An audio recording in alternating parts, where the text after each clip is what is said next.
Wow, do you guys see what is happening right now? This is not normal. We are moving through one of the biggest Aries activations that we've had in a long time, tracking back into the Dark Ages around 555 AD. And it's peaking today, April 16th, and tomorrow, April 17th, for a new moon also in Aries. Right now, we are Aries loaded. The sun is in Aries. Our new moon is in Aries. We have Mercury, Mars, we have Saturn, we have Neptune, and Chiron all in Aries energy. This is fire. This is initiation. This is the ignition switch. This is the truth that is going to hit your body before your mind can even explain what's happening. April 16th is going to be more raw energy. There's going to be an exposed feeling that is going to be centered around it because the sun is pressing into that Chiron energy. And for a lot of people, this is going to bring up old identity crises, those type of wounds, rejection wounds. There's going to be self-worth wounds that are going to be there. There's going to be anger and frustration, and there's going to be grief. And there's also going to be this background feeling of a big push. There's going to be a big push to help you finally stop abandoning yourself. Then April 17th is going to hit with that new moon in Aries. This is going to be the cosmic reset button. And this kind of energy says go. It says move. It says choose. It says act. It wants you literally to stop waiting for permission. And because Chiron is wrapped up in this, there's going to be healing through any type of action that you have. So you may want to speak your mind. You may want to have reconciliations, but healing is going to be through that courage, that action, that movement. And then that's going to finally become what you have always been meant to be. So lead with this Aries energy. And what's wild is that space weather is echoing this. So NOAA has already issued a G2 moderate geomagnetic storm for April the 17th with our new moon in Aries. Is it a coincidence? It's never a coincidence if you have been on my page. These things line up precisely. Divine timing is a real thing. So April the 17th through the 18th, we're going to have stronger solar winds coming in from a coronal hole high-speed stream. And there's also still a chance for minor to moderate radio blackouts with active region 4419 on our sun. So we're kind of watching that. April 16th, we're going to have absolutely no solar wind really coming in. We're around 342 kilometers per second right now. So with a moderate G2 storm, we're looking about 500 to 600. We could climb into 700 depending. Of course, this is a trans-equatorial coronal hole, so it's going to be there for a couple of days, and we're going to have higher cosmic energy that comes in. So higher latitude positions, if you are in these areas, you'll be able to see a beautiful aurora as well as welcoming in the cosmic energy. Here's a look at that trans-equatorial coronal hole. It is going to be Earth facing here on the 17th. So it's polar tethering itself to Earth's atmosphere. So with this trans-equatorial coronal hole moving in, we're going to see an influx of cosmic energy arrive here. If it hasn't already hit you, it's going to be hitting you. We have Aries fire energy in astrology, and at the same exact time, we have the solar wind that is picking up.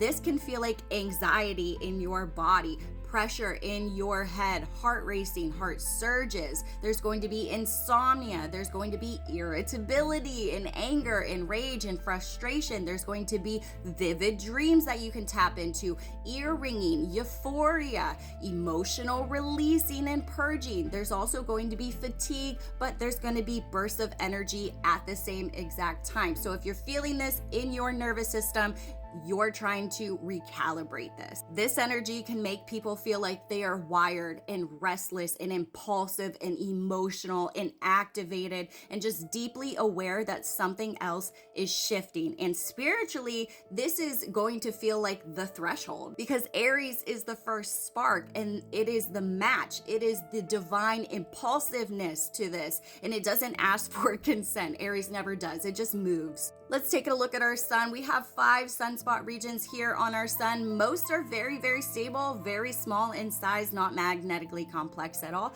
except for 4419 that is on the western limb. In a couple of days, 4 to 5 days, it will be Earth facing. It is developing, it's growing in size. And where this gap is where that coronal hole is. So it is literally right next to this active region 4419, meaning that if it does expel any coronal coronal mass ejections, that coronal hole can bring that plasma straight into Earth. And a larger geomagnetic storm will come from that, or a solar radiation storm, or radio blackouts, or power grid shortages. Here is that region. It is in beta and gamma, so it is magnetically more complex than the other regions. It's growing in size. It has a good number of sunspots, but it's not the most developed region we have ever seen. It's just something that we're going to watch. So when we look at our flare probabilities, we're going to look more at M-class flares. We can get an impulsive X-class flare from these type of regions, especially as they're developing, but I'm looking more at like C-class, M-class for this, but you never know. So when I look at this from a disclosure lens, it feels like the ignition point before the bigger changes in messaging and communication and data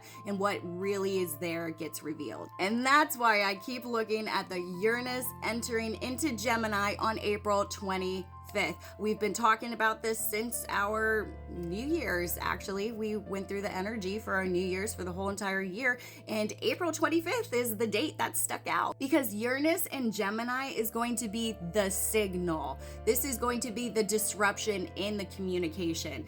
April 25th has everything to do with communication in tech and narratives and media, shockwaves in the media and disclosure. So watch out for that date. I'm getting the message that the broadcast is going to be changing frequencies. So this Aries Stellium is going to feel like the fire that is going to light up the entire path, but that Uranus and Gemini on the 25th feels like the transmission that it actually carries. And that's why I actually think this air push is going to bring this in. The fire kind of starts it and then the air spreads it. So if you feel like something has been building or like you just can't go back anymore, or like you've been spiritually pushed into a new direction, or like your body is literally picking up on something before the news hits you or ever says it out loud, you're probably not imagining that. The people who may be feeling this the strongest are people with Aries, Libra, Cancer, or Capricorn placements, especially if you have personal placements in angles and any type of early degrees of those signs, but also with anybody who has strong late Aries placements, because that new moon energy and the Chiron energy there is sitting at the identity axis hard. You may be feeling this strongly if you are a starseed, an intuitive, an empath, somebody whose just body responds quickly to any solar or geomagnetic shifts. This is not going to be soft energy. This is going to be awakening through activation energy. This is the type of transit that is going to expose where you've been fragmented, and then it's going to dare you to become whole again. So use the next couple of days here carefully.